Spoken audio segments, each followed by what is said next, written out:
नमस्कार दोस्तों, कैसे हो आप सब। उम्मीद करते हैं कि सब आप अच्छे होंगे। टारगेट जॉब स्कैन में आप सबका स्वागत है। जैसा कि आपको पता है कि माँ बाप का सपना पूरा करने वाला करंट अफेयर्स डेली आपको 8 से 10 क्वेश्चन करंट अफेयर से संबंधित और स्टैटिक जीके से संबंधित कवर करता है। आज हम पूरे सप्ताह का फुल डोज पढ़ेंगे और साथ में डेली गायत्री मंत्र के बारे में डिस्कस करेंगे। सबसे पहले हम बात करते हैं मोटिवेशनल कोट के बारे में। जहां आप कुछ नहीं कर सकते वहां एक चीज़ ज़रूर करें, और वो चीज़ है, आप कह सकते हैं, कोशिश।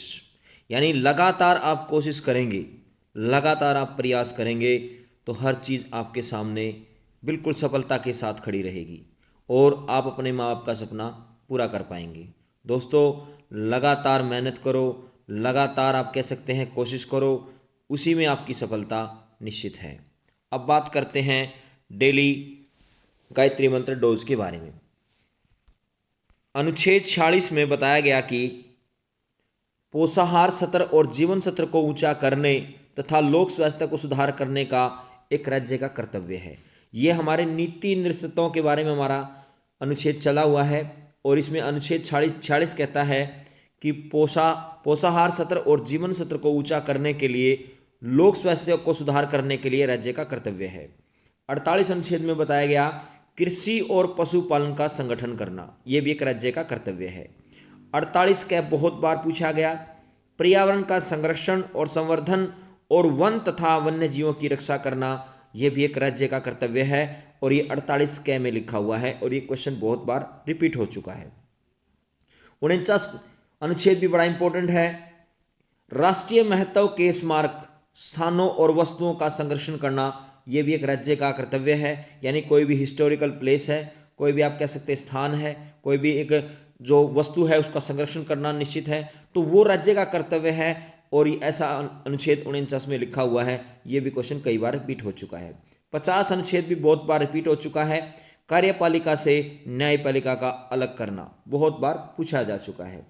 इसके साथ बात करें, 51 अनुच्छेद बड़ा इंपॉर्टेंट है। अंतर्राष्ट्रीय शांति और सुरक्षा की अभिवृद्धि, यानी दूसरे देशों के साथ शांति समझौता करना और उसके साथ उसकी सुरक्षा को बनाए रखना, उसमें वृद्धि करना, हमारे अनुच्छेद 51 में लिखा हुआ है, जो बहुत ही इंपॉर्टेंट है। अनुच्छेद 51 क की बात करें तो हमारे मूल कर्तव्य शुरू हो जाते हैं। मूल कर्तव्य कहाँ से लिए गए, अगर बात की जाए तो रूस से लिए गए। इसके साथ अगर बात की जाए, 52 अनुच्छेद में लिखा हुआ है भारत का एक राष्ट्रपति होगा। बड़ा इंपॉर्टेंट है कि भारत का एक राष्ट्रपति होगा, ऐसा किस अनुच्छेद में लिखा हुआ है, 52 अनुच्छेद में लिखा हुआ है। हमारी जो संसद है उसके 3 अंग होते हैं, राष्ट्रपति, उसके बाद लोकसभा और राज्यसभा। संसद के 2 भाग होते हैं, लोकसभा और राज्यसभा। तो यहाँ पर राष्ट्रपति जो है संसद का एक अभिन्न अंग है, जिसका वर्णन 52 अनुच्छेद में लिखा गया है। अनुच्छेद नंबर 53 में कहता है कि संघ की कार्यपालिका शक्ति, यानी संघ की कार्यपालिका शक्ति का प्रधान कौन होता है, राष्ट्रपति होता है, ऐसा अनुच्छेद 53 में लिखा हुआ है। अनुच्छेद 54 क्या कहता है कि राष्ट्रपति का निर्वाचन होगा, यानी राष्ट्रपति का चुनाव करवाया जाए।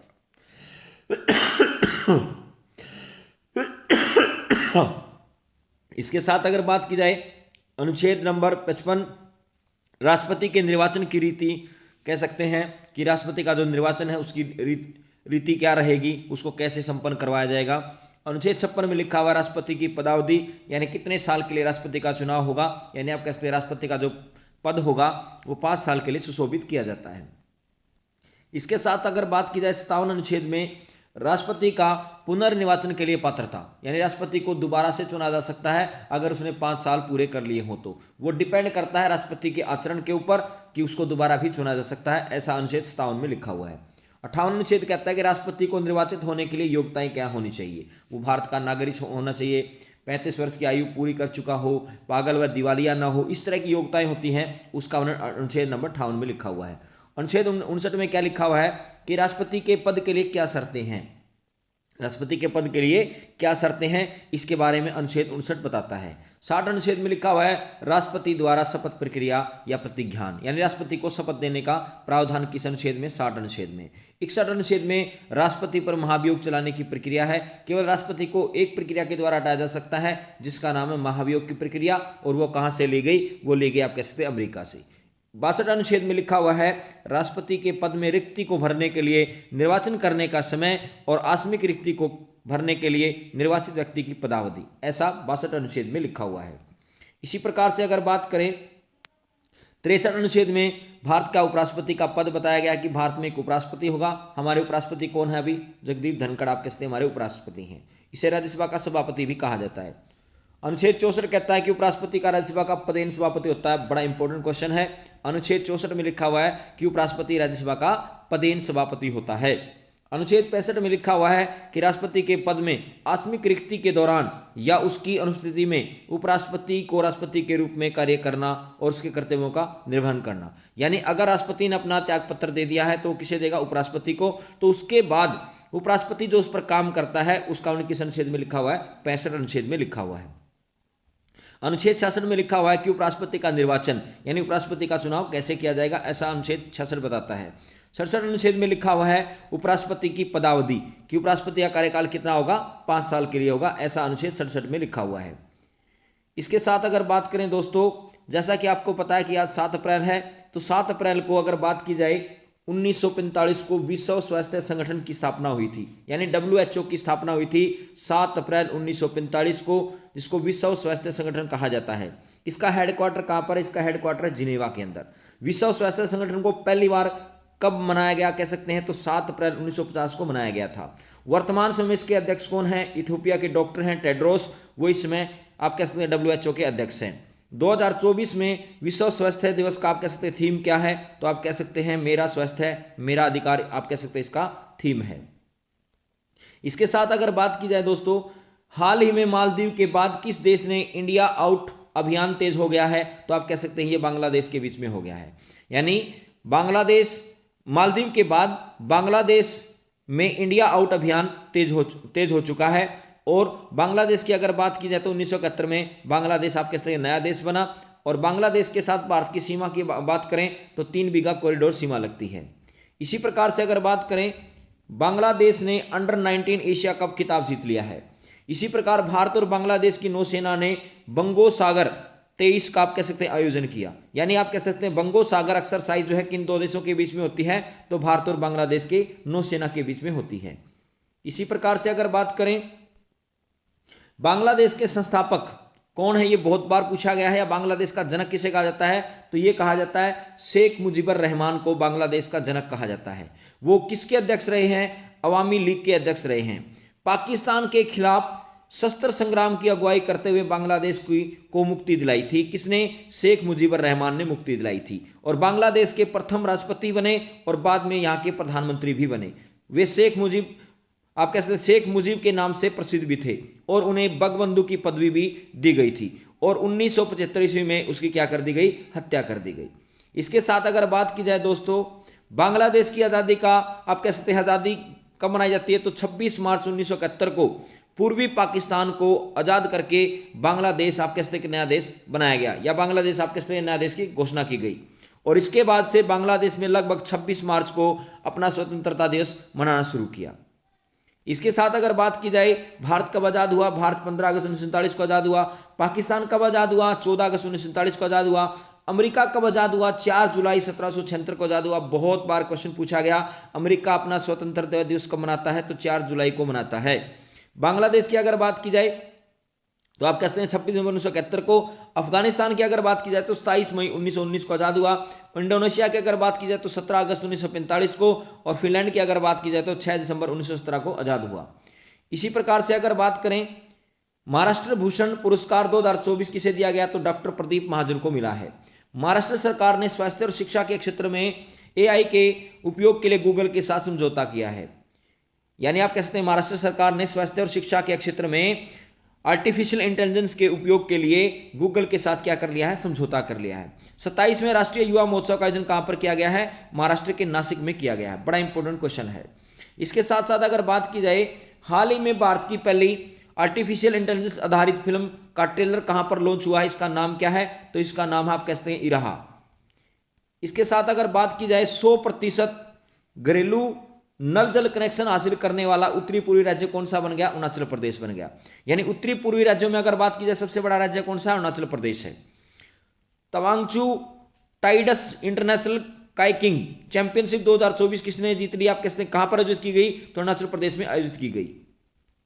इसी प्रकार से अगर बात की जाए अरुणाचल प्रदेश के आदि केकिर यानी अदरक और हस्त निर्मित कालीन तिब्बती निवासियों को वांचो शिल्प को क्या मिला है? जीआई टैग मिला है। जीआई टैग अधिनियम कब आया? 1999 में आया। और अगर बात की जाए भारत में इसको लागू कब किया गया? 2003 में लागू किया गया। और 2004 में अगर बात करें पश्चिम बंगाल की दार्जिलिंग का चाय को भारत का पहला जीआई टैग मिला था। तो इसी प्रकार से अरुणाचल प्रदेश के आदि केकिर को यानी अदरक को और हस्तनिर्मित कालीन वांचो शिल्प को आप कह सकते हैं जीआई टैग मिला है। पवन कुमार सेन को अरुणाचल प्रदेश का मुख्य निर्वाचन अधिकारी नियुक्त किया गया है। इसी प्रकार से अगर बात करें दोस्तों, हाल ही में जुडिथ सुमिनवा तुलुका किस देश की पहली महिला प्रधानमंत्री नियुक्त की गई? तो ये कांगो की नियुक्त की गई है। कई बार क्वेश्चन आता है कि वो मध्य रेखा को कौन सी नदी दो भागों में बांटती है? तो आप कहते हैं कांगो। मकर रेखा को कौन सी नदी दो भागों में काटती है? तो लिम्पोपो। और कर्क रेखा को कौन सी नदी दो भागों में काटती है? तो माही नदी। बड़ा इंपॉर्टेंट क्वेश्चन है दोस्तों, ये बिल्कुल याद रखना आपने। इसी प्रकार से अगर बात की जाए साइमन हैरिस आयरलैंड के सबसे युवा प्रधानमंत्री बने। बड़ा इंपॉर्टेंट क्वेश्चन है। तमास सुलियोक हंगरी के नए राष्ट्रपति बन गए हैं। फिलेटी टियो तवालु आप कहते हैं तवालु की नई प्रधानमंत्री बनी है। और अलेक्जेंडर स्टब नए फिनलैंड के राष्ट्रपति को चुनाव जीता है।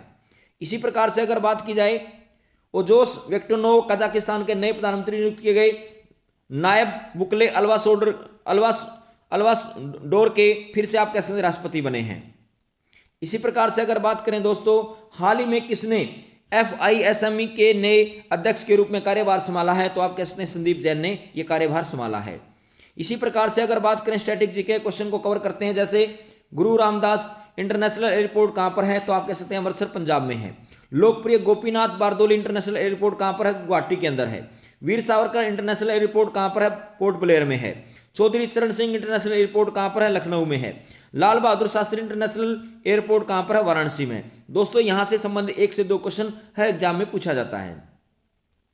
इसके साथ साथ अगर बात की जाए हाल ही में कहां की बांसुरी को जीआई टैग मिला है? तो आप कहते हैं पीलीभीत को मिला है, जो आप कहते हैं यूपी में है।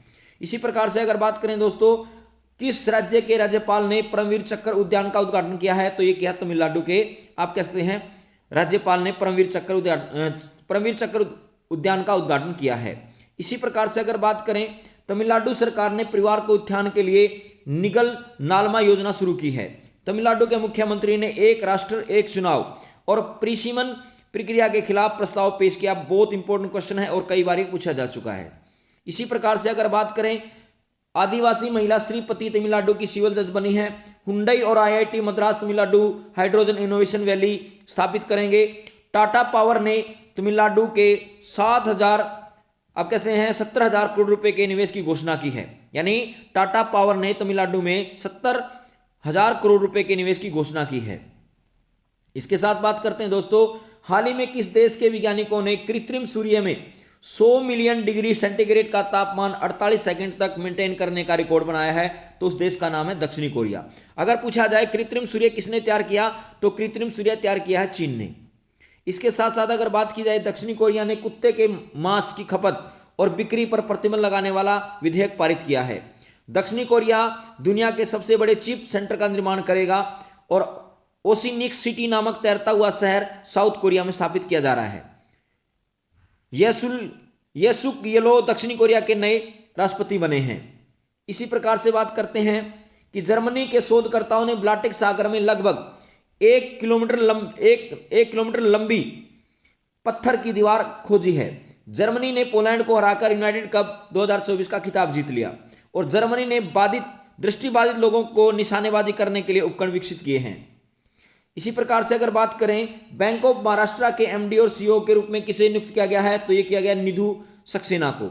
माइक्रोसॉफ्ट ने पंचन दावलूरी को विंडोज और सरफेस दोनों का नया प्रमुख नियुक्त किया है। ऋतु राज अवस्थी को लोकपाल के न्यायिक सदस्य के रूप में शपथ दिलाई है। और ली दिनकर अस्थाना को गामिया में भारतीय उच्चायुक्त नियुक्त किया गया है।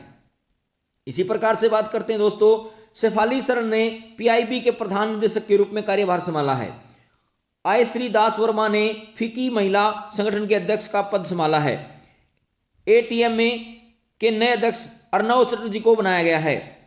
FIH एथलीट समिति के अध्यक्ष आप कहते हैं PR श्रीजेश को बनाया गया है। यानी फेडरेशन ऑफ हॉकी एथलीट समिति के अध्यक्ष सह अध्यक्ष किसे बनाया गया है? तो PR श्रीजेश को बनाया गया, जो आप कहते हैं फुटबॉल खिलाड़ी हैं, फुटबॉल आप कहते हैं हॉकी के खिलाड़ी हैं। इसी प्रकार से अगर बात करें दोस्तों, हाल ही में इलेक्ट्रॉनिक्स और मैकेनिकल इंजीनियर्स के 33वें महानिदेशक के रूप में किसे पदभार ग्रहण करवाया है? तो आप कहते हैं JS सिदाना को पद ग्रहण दिया गया है। इसी प्रकार से अगर बात करें, मियामी ओपन टेनिस महिला एकल का खिताब एनियल कोलिस ने जीता है। 44 साल की उम्र में रोहन बोपन्ना ने ऑस्ट्रेलिया के मैथ्यू एब्डेन के साथ मिलकर के डबल्स का खिताब जीता है। और पुरुष सिंगल का खिताब अगर बात करें तो इटली के जेनिक सिनर ने जीता है। चेन्नई ओपन टेनिस टूर्नामेंट का एकल खिताब सुमित नागल ने जीता, बड़ा इंपॉर्टेंट है। और जर्मनी ने पोलैंड को हराकर यूनाइटेड कप 2024 का खिताब जीत लिया। इसी प्रकार से अगर बात करें, हाल ही में कौन कोंकण रेलवे कॉर्पोरेशन के नए CMD बने हैं? तो उनका नाम है संतोष कुमार झा। इसी प्रकार से अगर बात करें दोस्तों, बहुराष्ट्रीय सैन्य अभ्यास शांति प्रयास 4 नेपाल में शुरू किया गया। नेपाल के तमांग समुदाय ने सोनम लोसार के अवसर पर नया साल मनाया। नेपाल अगले 10 वर्षों तक भारत को 10,000 मेगावाट बिजली का निर्यात करेगा। आधिकारिक तौर पर अगर बात करी जाए, समलैंगिक विवाह पंजीकरण करवाने वाला पहला दक्षिण एशियाई देश कौन सा बना है? नेपाल बना है। गाई यात्रा उत्सव कहां मनाया गया? तो आप कहते हैं नेपाल में मनाया गया। गाई यात्रा उत्सव कहां पर मनाया गया? नेपाल में बनाया गया। बहुत ही फेमस क्वेश्चन है। इसी प्रकार से अगर बात करें, हाल ही में ATP रैंकिंग के इतिहास में दुनिया के सबसे उम्रदराज नंबर 1 खिलाड़ी कौन बने हैं? तो उनका नाम है नोवाक जोकोविच। इसी प्रकार से अगर बात करें दोस्तों, हाल ही में विश्व ऑटिज्म जागरूकता दिवस कब मनाया गया? तो 2 अप्रैल को मनाया गया। हाल ही में भारत और कौन से देश ने संस्कृत अनुसंधान और शिक्षा को बढ़ावा देने के लिए सहमत हुए हैं? तो ये नेपाल के साथ आप कैसे समझौता हुआ है, सहमत हुए हैं। अगर पूछा जाए, भारत की पहली महिला यूनिवर्सिटी श्रीमती नाथीबाई दामोदर ठाकरसी महिला विद्यापीठ आप कहते हैं पहली महिला यूनिवर्सिटी बनी। और 2 जुलाई 1916 को 5 छात्रों के साथ इसकी शुरुआत की गई थी। यह यूनिवर्सिटी डॉक्टर धोंदो करसव करवे द्वारा आप कह सकते हैं अधिक महिलाओं को शिक्षित करने के उद्देश्य से स्थापित की गई। इसके बाद हम बात करते हैं, ग्रीष्मकालीन ओलंपिक पेरिस में 26 जुलाई से 14 अगस्त 2024 तक चलेंगे। यानी ग्रीष्मकालीन ओलंपिक 2024 में कहां पर होंगे? पेरिस में होंगे। कब से कब तक चलेंगे? 26 जुलाई से लेकर के 11 अगस्त तक चलेंगे, जिसमें 10,500 एथलीट भाग लेंगे। 32 खेलों में स्पर्धाएं की जाएंगी और 329 पदक स्पर्धाओं की स्पर्धा की जाएगी। इसके साथ बात की जाए दोस्तों, पैरा ओलंपिक की अगर बात की जाए तो ये भी आप कहते हैं 2024 में पेरिस में खेले जाएंगे।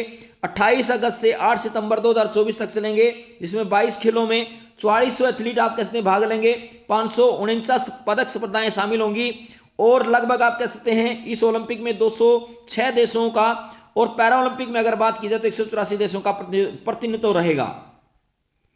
अगर पूछा जाए 2024 का जो आप कहते हैं शुभंकर क्या है, पेरिस ओलंपिक में 2024 का शुभंकर क्या है और पैरा ओलंपिक में शुभंकर क्या है, तो पेरिस ओलंपिक में अगर बात की जाए तो है फिजियन कैप और आप कह सकते हैं जो पैरा ओलंपिक है उसका आप कह सकते हैं एक कृत्रिम पैर जो आप कह सकते हैं इसका शुभंकर बनाया गया है। इसी प्रकार से अगर बात की जाए संयुक्त राज्य अमेरिका 2028 में आप कहते हैं ग्रीष्मकालीन ओलंपिक खेलों की मेजबानी करेगा। यानी 2028 में ओलंपिक कहां पर खेले जाएंगे? संयुक्त राज्य अमेरिका में खेले जाएंगे। और 2032 में अगर पूछा जाए तो ऑस्ट्रेलिया के ब्रिस्बेन में ओलंपिक खेले जाएंगे। इसी प्रकार से बात की जाए दोस्तों, हाल ही में भारतीय नौसेना में शामिल किया गया पहला सर्वेक्षण पोर्ट INS संध्यांक बना। हाल ही में न्यायमूर्ति रितु बहारी उत्तराखंड के उच्च न्यायालय की पहली महिला मुख्य न्यायाधीश नियुक्त की गई। हाई कोर्ट की पहली मुख्य न्यायाधीश बनी है लीला सेठ। इसी प्रकार से अब बात करते हैं वर्तमान समय में डीआरडीओ के जो अध्यक्ष हैं वो कौन है? डॉक्टर सुब्रत रक्षित आप कह सकते हैं। और ये वशिष्ठ वैज्ञानिक 31 मई 2023 को इसके महानिदेशक के रूप में इन्होंने नियुक्ति मिली। और डीआरडीओ का गठन किया गया 1 जनवरी 1958 को। बहुत बार क्वेश्चन पूछा गया कि डीआरडीओ का गठन कब किया गया? 1 जनवरी 1958 को गठन किया गया। इसका हेडक्वार्टर कहां पर? इसका हेडक्वार्टर आप कह सकते हैं दिल्ली में है। अगर पूछा जाए डीआरडीओ की पहली महिला डायरेक्टर जनरल कौन बनी, तो उनका नाम है जे मंजुला। जे मंजुला आप कह सकते हैं डीआरडीओ की पहली महिला डायरेक्टर जनरल बनी। और डीआरडीओ की स्थापना की दिवस की अगर बात की जाए तो 1 जनवरी को स्थापना दिवस मनाया जाता है। बलस्य मूलम विज्ञानम, यानी शक्ति का स्रोत विज्ञान है जो राष्ट्र को शांति और युद्ध में चलाता है। डीआरडीओ का आदर्श वाक्य की बात की जाए तो डीआरडीओ का आदर्श वाक्य क्या है? बलस्य मूलम विज्ञानम, यह आप कह सकते हैं इसका आदर्श वाक्य है। शक्ति का स्रोत विज्ञान है जो राष्ट्र को शांति और युद्ध में चलाता है। डीआरडीओ की फुल फॉर्म पूछी जाए तो defence research and development organisation. इसके साथ अगर बात की जाए हाल ही में विश्व वेटलैंड दिवस 2024 का जो आप कह सकते हैं अंतर्राष्ट्रीय सम्मेलन कहां पर आयोजित किया गया? तो एमपी इंदौर में आयोजित किया गया। हरियाणा के 37वें सूरजकुंड मेले का आप कह सकते हैं थीम राज्य कौन सा बना? तो आप कह सकते हैं गुजरात राज्य बना। भारत के 5 व्यक्तियों को 2024 में भारत पुरस्कार दिया गया, जिसमें आप कह सकते हैं बिहार के पूर्व मुख्यमंत्री कर्पूरी ठाकुर, लाल कृष्ण आडवाणी, एमएस स्वामीनाथन, चौधरी चरण सिंह और पीवी नरसिम्हा राव बने। हाल ही में भारत के यूपीआई भुगतान को स्वीकार करने वाला पहला यूरोपियन देश कौन सा बना? तो आप कह सकते हैं फ्रांस बना। इसी प्रकार से अगर बात करें भूखमरी में भारत का कौन सा स्थान है? 111वां स्थान है। डब्ल्यूटीओ की स्थापना कब हुई? 1 जनवरी 1995 को हुई। हेडक्वार्टर कहां पर है? जिनेवा में। WEF यानी आप कहते हैं वर्ल्ड इकोनॉमिक फंड की स्थापना कब हुई? 24 जनवरी 1971 को हुई। इसका हेडक्वार्टर कहां पर? जिनेवा में। WWF की बात की जाए तो इसकी स्थापना कह सकते हैं 1961 में हुई। हेडक्वार्टर कहां पर है? ग्लैंड स्विट्जरलैंड में है। UNEP की स्थापना की बात की जाए तो 5 जून 1972 को हुई। हेडक्वार्टर कहां पर है? नैरोबी में है। इसी प्रकार बात करते हैं हाल ही में दुनिया के पहले ओम आकार के मंदिर का उद्घाटन कहां पर किया गया? राजस्थान में किया गया। किस शैली में किया गया? नागर शैली में किया गया। इसमें लगभग 2000 स्तंभ है, 135 फुट ऊंचाई है और जो इसके अंदर शिवलिंग है वो गुरु मछलनान समाधि के नाम से प्रसिद्ध है। ये आप कहते हैं राजस्थान के पाली जिले के जाडन गांव में बनाया गया है और यह वर्ल्ड का पहला ऐसा मंदिर है जी।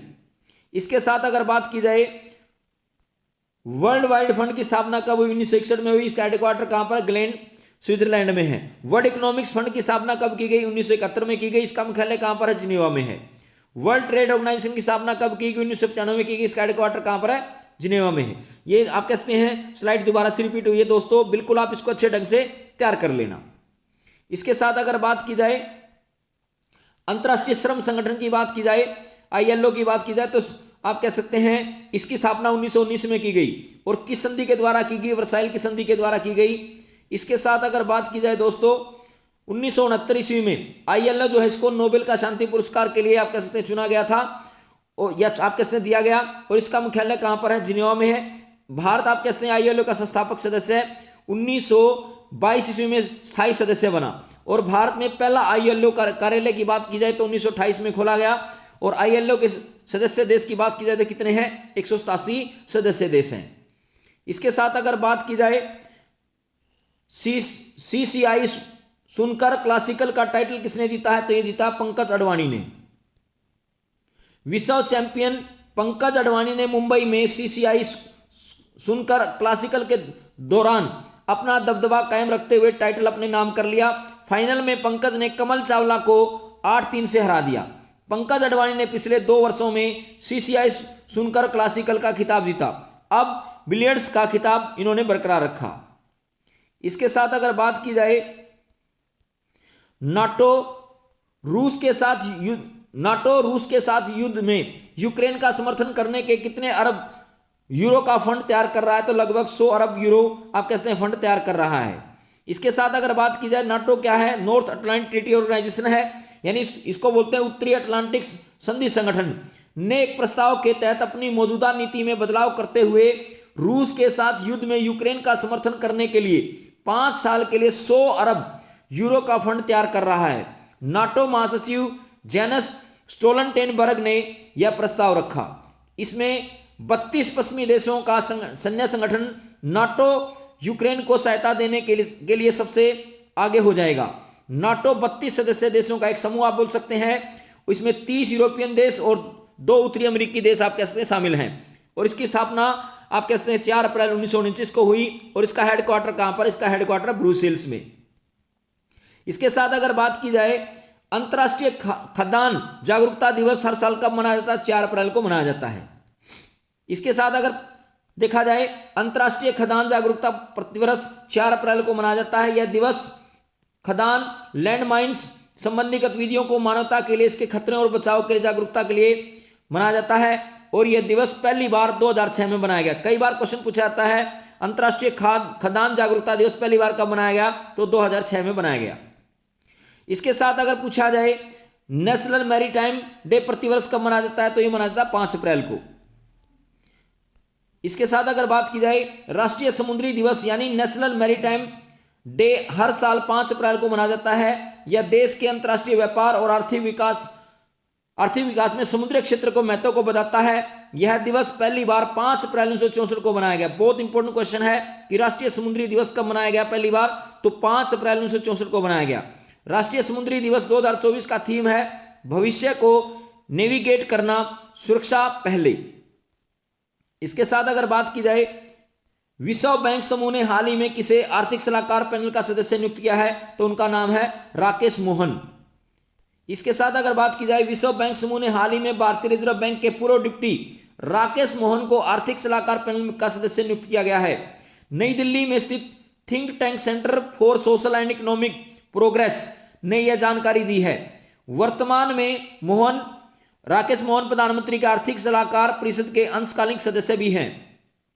इसके साथ अगर पूछा जाए हाल ही में 15वें CIDC विश्वकर्मा पुरस्कार 2024 से किसे सम्मानित किया गया है? तो यह किया गया है SJVN लिमिटेड को।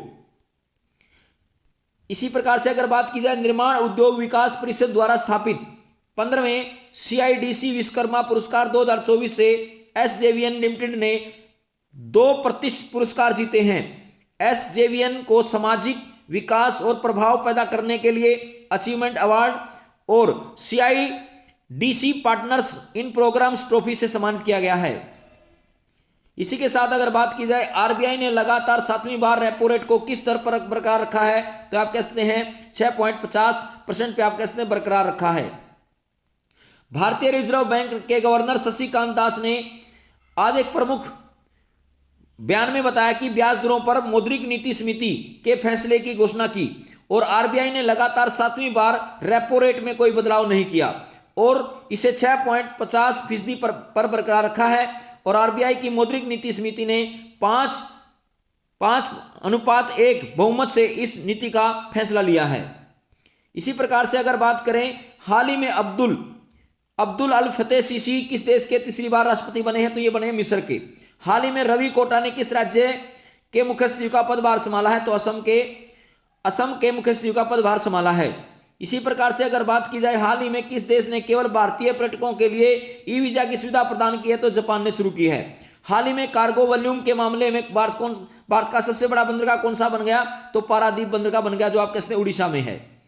इसी प्रकार से हाल ही में किस देश ने नेवी के प्रमुख वायर एडमिरल मार्क हैमंड ने भारत का दौरा किया? तो ऑस्ट्रेलिया का दौरा किया है। हाल ही में किसने एसोचैम के अध्यक्ष का पदभार संभाल लिया? तो संजय नागर ने आप कहते हैं एसोचैम के अध्यक्ष के रूप में पदभार संभाल लिया है। इसी प्रकार से अगर बात की जाए हाल ही में किसने प्रतिष्ठित राष्ट्रीय प्रसिद्धि पुरस्कार जीता है? तो डॉक्टर कार्तिक कोमुरी ने जीता है। हाल ही में भारतीय मालदीव और किस देश ने दोस्ती 16 अभ्यास आयोजित किया? तो श्रीलंका ने किया है। इसी प्रकार से अगर बात की जाए हाल ही में भारत के शीर्ष रैंक वाले शतरंज खिलाड़ी कौन बने हैं? तो उनका नाम है अर्जुन एरिगेसी। हाल ही में चर्चा में रहा ऑपरेशन संकल्प किस क्षेत्र में संबंधित है? तो यह समुद्री सुरक्षा से संबंधित है।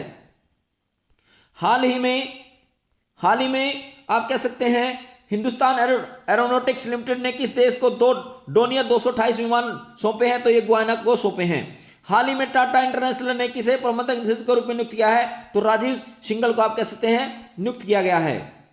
इसी प्रकार से अगर बात करें हाल ही में भारत के प्रथम पर्यावरण मंत्री का निधन हुआ वे कौन थे? तो दिग्विजय सिंह झाला थे। हाल ही में मैसेज गैलेक्सी प्रतियोगिता में भारत का प्रतिनिधित्व कौन करेगा? तो श्रुति चौहान करेंगे। इसी प्रकार से अगर बात की जाए हाल ही में किस राज्य ने अदानी ग्रुप ने 1169 करोड़ रुपए के हाईवे परियोजना हासिल की है? तो ये उड़ीसा ने की है। हाल ही में किस राज्य सरकार ने सभी उम्र के पत्रकारों के लिए कोविड-19 टीकाकरण की शुरुआत की है? तो ये किया उत्तराखंड ने। इसी प्रकार से अगर बात की जाए हाल ही में किस देश ने हांगकांग की चुनाव प्रणाली में विवादास्पद परिवर्तन वाले प्रस्ताव को मंजूरी दी है? तो चीन ने दी है। हाल ही में विश्व बैंक ने किस देश को 25 मिलियन अमेरिकी डॉलर दिए हैं? तो अफगानिस्तान ने दिए हैं। इसी प्रकार से अगर बात की जाए हाल ही में DRDO ने किस राज्य में परीक्षण केंद्र के लिए परियोजना शुरू की है? तो पश्चिम बंगाल के लिए परियोजना शुरू की है। हाल ही में किस देश ने ऐतिहासिक परमाणु कानून पारित किया है? तो इजराइल ने किया है। इसी प्रकार से अगर बात करें हाल ही में कौन पेरिस ओलंपिक में भारत की पहली महिला जूरी सदस्य बनी है, तो यह बनी है विलिकस मीर। इसी प्रकार से अगर बात करें हाल ही में कहां पुरातात्विक उत्खनन से 52,000 वर्ष पुराना हड़प्पा कालीन सभ्यता का पता चला है, तो गुजरात में पता चला है। हाल ही में सेना ने वायु रक्षा मुद्रा को बढ़ाने के लिए किस प्रणाली को शामिल किया है, तो यह आकाश तीर को शामिल किया है। इसी प्रकार से अगर बात करें हाल ही में किसने एससीओ सुरक्षा परिषद की बैठक में भारतीय प्रतिनिधिमंडल का नेतृत्व किया, तो यह किया अजीत डोभाल ने। हाल ही में भारत ने कब तक परमाणु ऊर्जा क्षमता को 1 लाख मेगावाट तक बढ़ाने का लक्ष्य रखा है, तो 2047 तक बढ़ाने का लक्ष्य रखा है। दोस्तों अगर आपको हमारी मेहनत अच्छी लग रही हो तो हमारे चैनल को सब्सक्राइब करें, ज़्यादा से ज़्यादा शेयर करें, लाइक करें, कमेंट करें और हमारे टेलीग्राम चैनल को ज्वाइन करें जो आपको वीडियो के डिस्क्रिप्शन में मिल जाएगा। दोस्तों अपने माता पिता का सम्मान करें, देश के जवानों का सम्मान करें, हमेशा मुस्कुराते रहें, हंसते रहें और हमारे चैनल को सब्सक्राइब करें, ज़्यादा से ज़्यादा लाइक करें, शेयर करें। धन्यवाद।